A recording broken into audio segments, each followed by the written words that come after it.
नमस्कार। आप सभी का स्वागत है विद्यासागर एकेडमी के यूट्यूब चैनल पर।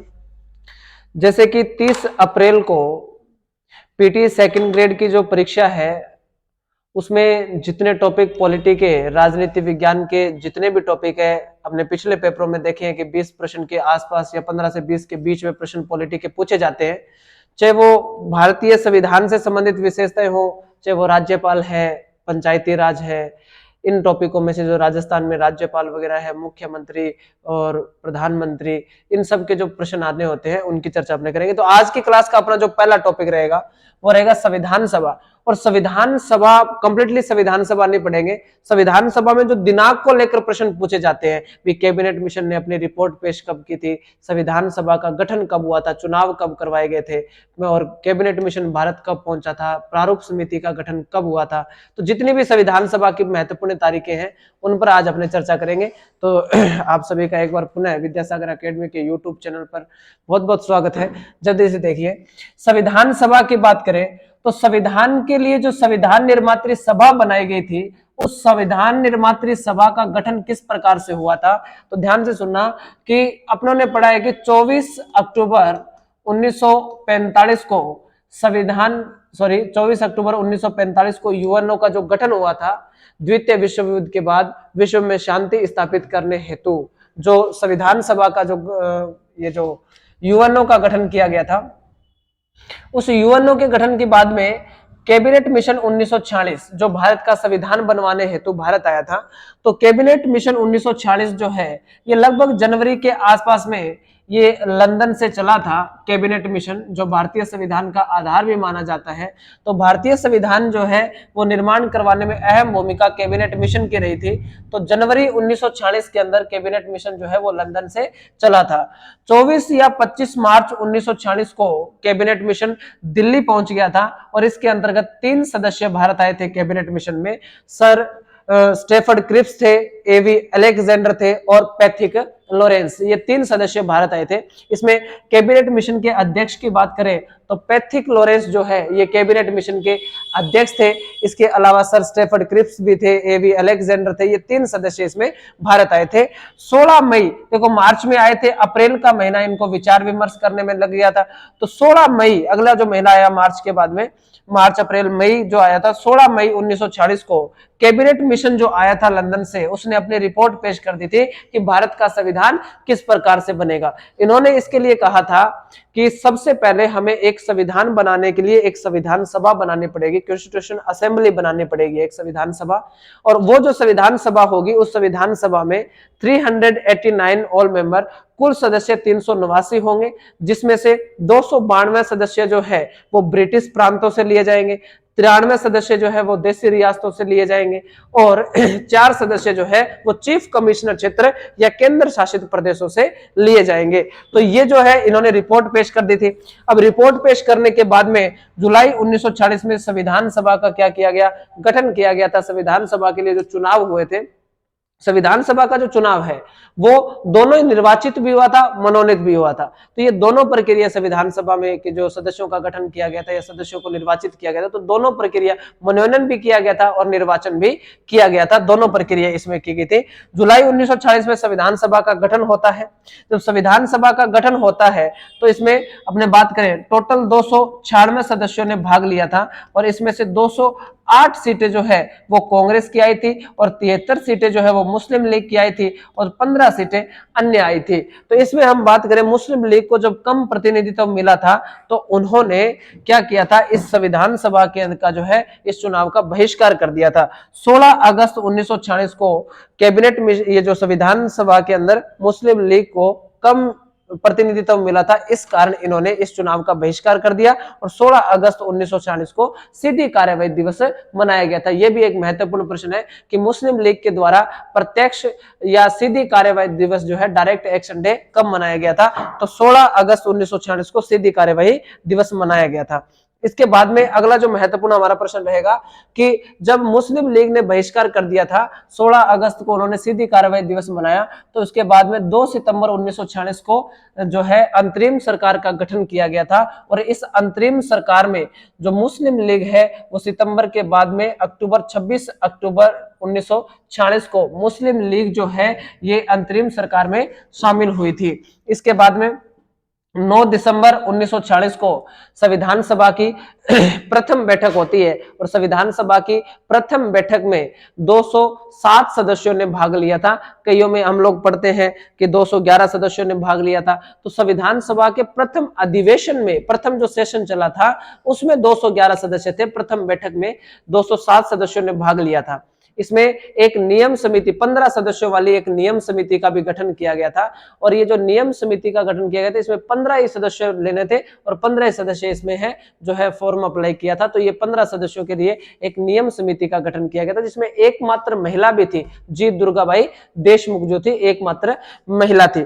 ठीक है, इसके बाद में इस प्रथम अधिवेशन के अंदर या प्रथम बैठक के अंदर 207 सदस्यों ने भाग लिया था और इसमें अस्थायी अध्यक्ष के रूप में डॉक्टर सचिदानंद सिन्हा को अस्थायी अध्यक्ष बनाया गया था।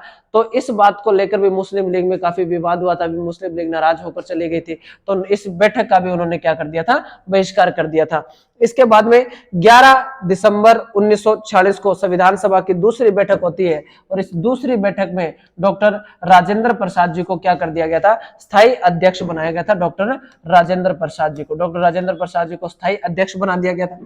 इसके बाद में 13 दिसंबर 1946 को संविधान सभा की तीसरी बैठक होती है और इसमें पंडित जवाहरलाल नेहरू जी के द्वारा जो है वो उद्देश्य प्रस्ताव पेश किया जाता है। देखो यहाँ पर पेश किया गया था तीसरी बैठक में 13 दिसंबर 1946 को संविधान सभा की जो तीसरी बैठक हुई थी उसमें उद्देश्य प्रस्ताव पेश किया गया था। लेकिन ये डॉक्टर BR अम्बेडकर साहब और M जयकर जो थे तो उनके द्वारा जो इसको पारित इसी दिन नहीं किया गया था, क्योंकि उन्होंने कहा था कि मुस्लिम लीग क्या पता हो सकता है दोबारा से संविधान सभा में बैठ जाए, तो इस दिन तो इसको पारित नहीं किया गया था। तो 21 जनवरी के दिन या 21 या 22 जनवरी 1947 के दिन उद्देश्य प्रस्ताव को क्या कर दिया गया था, पारित कर दिया गया था और इसके बाद में अनेक समितियों का गठन भी किया गया था। मार्च 1947 के अंदर जो लॉर्ड माउंटबेटन है वो आपने पढ़ते ही है कि वापस से जो भारत का वायसराय से भारत का गवर्नर जनरल पद किया गया था। तो मार्च 1947 में लॉर्ड माउंटबेटन जो है वो भारत के गवर्नर जनरल बनकर भारत में आते हैं और भारत में आने के बाद में इन्होंने देखा कि भारत में जो है विभाजन की या देश के अलग अलग विभाजन की मांग जो थी वो अधिक जोर शोर पर थी। तो इन्होंने कलम से रेड क्लिफ रेखा का निर्धारण या जो इन्होंने माउंटबेटन योजना के तहत भारत और पाकिस्तान का विभाजन किया गया था। जो ये विभाजन जो किया गया था ये 3 जून 1947 को भारत पाक विभाजन हुआ था। ये लॉर्ड माउंटबेटन योजना जो थी वो प्रकाशित की गई थी। इसके बाद में 22 जुलाई 1947 को राष्ट्रीय ध्वज को मान्यता दी गई थी। यह भी आप लोगों के लिए इंपॉर्टेंट प्रश्न है कि राष्ट्रीय ध्वज को मान्यता कब दी गई थी। तो राष्ट्रीय ध्वज को जो है मान्यता 22 जुलाई 1947 को दी गई थी और 15 अगस्त 1947 को अपना देश क्या हो गया था, आजाद हो गया था और 15 अगस्त को वर्तमान में हम लोग स्वतंत्रता दिवस के रूप में मनाते हैं। इसके बाद में 47 के बाद में अगस्त बाद में बात करें 29 अगस्त 1947 को प्रारूप समिति का गठन किया गया था, जिसको मसौदा समिति भी कहते हैं, ड्राफ्ट कमेटी भी इसको कहा जाता है। तो प्रारूप समिति का गठन किया गया था 29 अगस्त 1947 को। इसमें टोटल 7 सदस्य थे। एकमात्र KM मुंशी साहब जो थे वो इसके पूर्णतः कांग्रेसी सदस्य थे। मोहम्मद सादुल्ला जो थे वो मुस्लिम लीग से थे और डॉक्टर BR अम्बेडकर साहब जो है वो इसके अध्यक्ष बने थे प्रारूप समिति के। तो इनको अध्यक्ष कब चुना गया था, 30 अगस्त 1947 को प्रारूप समिति का जो अध्यक्ष है वो डॉक्टर BR अम्बेडकर साहब को चुना गया था। इसके बाद में जब देश विभाजन हो गया था, देश आजाद हो गया था, तो 31 अक्टूबर 1947 को क्या किया गया था, संविधान सभा का पुनर्गठन किया गया था, दोबारा से उसका गठन किया गया था।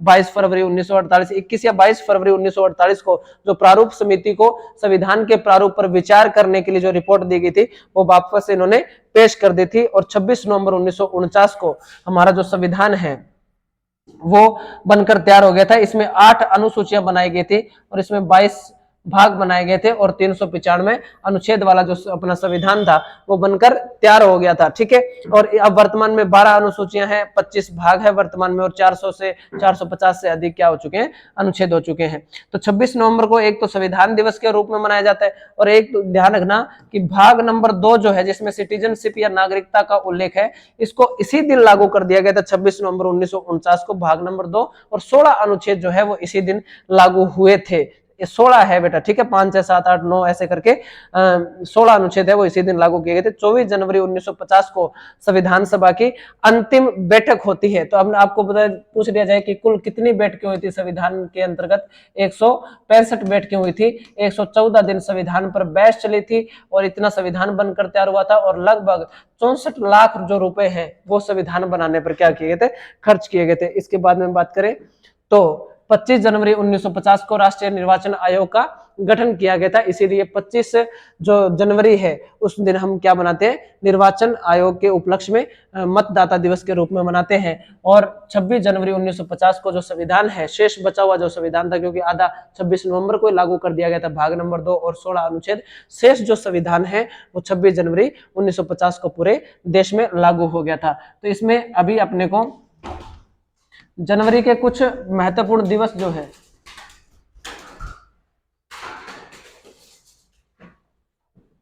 इसको रोको इसको,